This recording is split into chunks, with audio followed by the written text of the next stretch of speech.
Hey Pixies! So today we're taking a look at a new product. Glitzy Dip sent over their liquids and 4 powders for me. So I'll link everything below for you. But they sent over, I'm going to show you, they sent over Baby, which is the only one that I don't use in this manicure. And then I have Seafoam, True Blue, and Sweetie. Sweetie is seriously one of the prettiest glitters I think I've ever used. I loved it so much. It looks like it's just pink in the bag there, but whenever you get it in light, it's holographic. I loved it. So the interesting thing about their liquids is that the base coat and top coat are the same. So that's why I only have 2 bottles. I have an activator and I have a top coat, which you use as your base coat as well. So I apply step number 4, the top coat, to my entire nail, and I poured Seafoam over the pinky finger and just cleaned up the edges as I normally would and dusted off the excess powder. And I'm going to go ahead and do a second dip on that. I'm doing a glitter ombre, a vertical glitter ombre. So my middle finger is going to be full glitter and then it's going to ombre onto my index and ring fingers. So I wanted to do my pinky in the Seafoam, my thumb in the True Blue, and just do those 2 solid colors fully before I moved on. So I did the 2 dips of Seafoam, which was plenty of coverage. It applied nicely to my nail. I have no complaints about the powders. They're nice and fine. They really didn't need a whole lot of buffing and filing. I don't even think I buffed and filed much at all on this manicure because they really did go on so smooth. But this is me just pouring over the True Blue color, which I thought was one of the prettier blues that I've used as well. I really don't like darker blues for manicures typically, but I really liked this blue. I actually kept this manicure for a full week, and that's pretty rare because I usually change them 3 or 4 times a week. So the fact that I kept this manicure on for a full week is something. So I'm just doing my 2 full dips of the True Blue, cleaning up the edges, wiping off the excess. Now I will say the only thing that I was apprehensive about with this manicure were the liquids, and I still don't 100% know how I feel about them. They performed fine. It was just the top coat being the base coat as well made it so that the base coat is drying more slow because the top coat dries slower than base coat typically with a regular dip liquid system. So me applying the top coat as my base coat, it dried kind of slow, and I'm used to more fast drying base coats, but every now and then I would go to wipe off the excess and I couldn't because it was wet, so it would stick to my brush. So that was my only complaint, but it's just because I'm not used to working with a slower drying base coat. But if you just wait a few extra seconds, then you can usually dust it off. But I'm going to now apply Sweetie to my middle finger, and it is so beautiful. I'm going to let you watch me finish this up here for a minute, and I'll be back here in a second.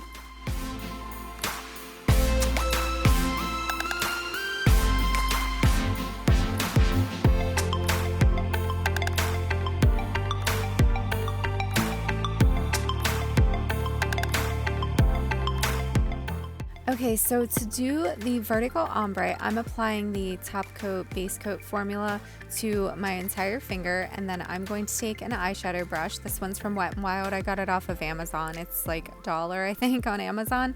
And I'm just tapping that onto the side that I want the Seafoam, and then tapping on Sweetie to the side that I want her on.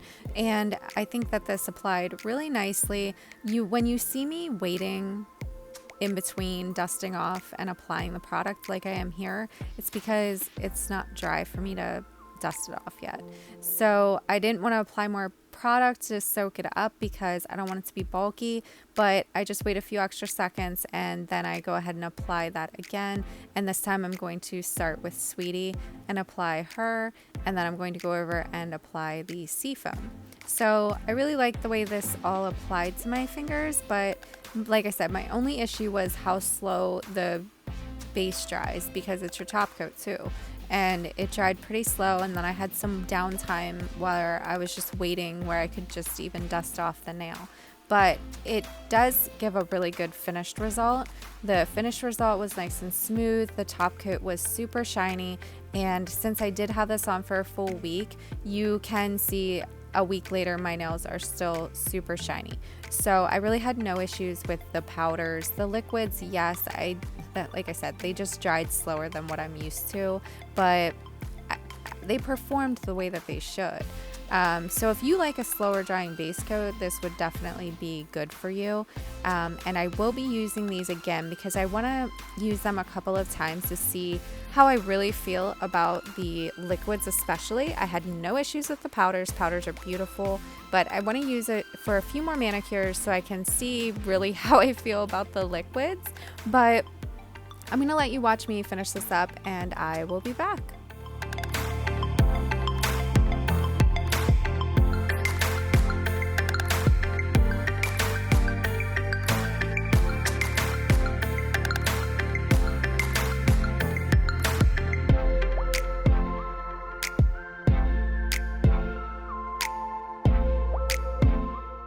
Okay, so I have been experimenting with not using clear dip powder to encapsulate, but instead using a top coat instead. But I thought because this was a base top coat formula, I would just apply that to each nail, wait for it to dry, and then buff, file, and reshape after activating, of course. But I applied it to each nail and waited 5 minutes or so, and it still wasn't drying where I felt like I could apply my activator. So after waiting for a little bit, I then do here in a second get out my clear dip powder from Double Dip, and I just pour that over each finger real quick to soak that base top coat up. And that worked. It soaked it up right away, and then I was able to activate, but I got very nervous. I thought, well, maybe whenever I do my finished product, the top coat isn't going to dry. So then I got very nervous about how this was going to end up. But I just real quick poured over top, which is what I'm doing now. I'm kind of off camera, but I'm just real quick pouring over top the Double Dip clear dip powder. And I wait a few seconds to make sure it's dry before I dust off the excess. And so I'm just dusting that off, and then I'm going to apply the activator. And after I apply the activator, I'm going to buff, file, and reshape off camera, and I will be back.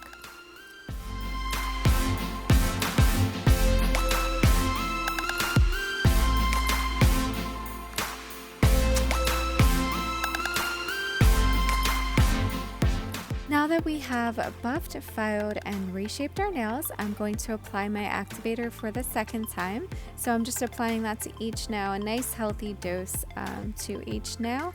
And then I'm going to wait about a minute and wipe off any of the excess with a lint-free wipe. I usually just use a paper towel for that, and it just soaks up any of that excess before you start with your top coat. So I'm going to apply step number 4, the base / top coat, and I'm just doing a couple of quick strokes per nail as I normally would, and then I wait about a minute.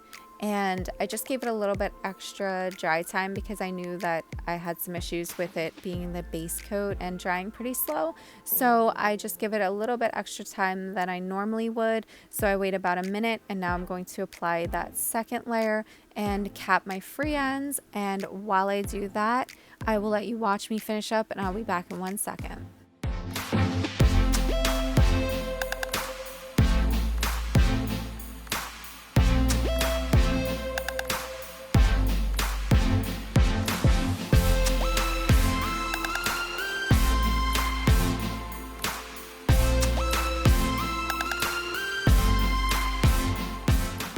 I just thought I'd show you the products one more time, and as you can see, the top coat did dry just fine. I didn't have any issues with it drying, and you'll see here it is super shiny, and it stayed that way all week. So I kind of actually love the top coat finished result. It was beautiful, and I'm going to go ahead and apply my cuticle oil. While I do that, if you like this video, please give it a thumbs up. To see more content, subscribe to the channel, turn on your notifications so you don't miss any videos. If you have any questions or video suggestions, leave a comment below or find me on Instagram at @tippingpixie. I'd love to see you over there as well. And I am going to show you here, I have a little sneak appearance of my kitten, Kit Kat, and he's 7 months old, so I thought I'd leave his little sneak peek in there. But that is it for this one, guys, and I will see you in the next one.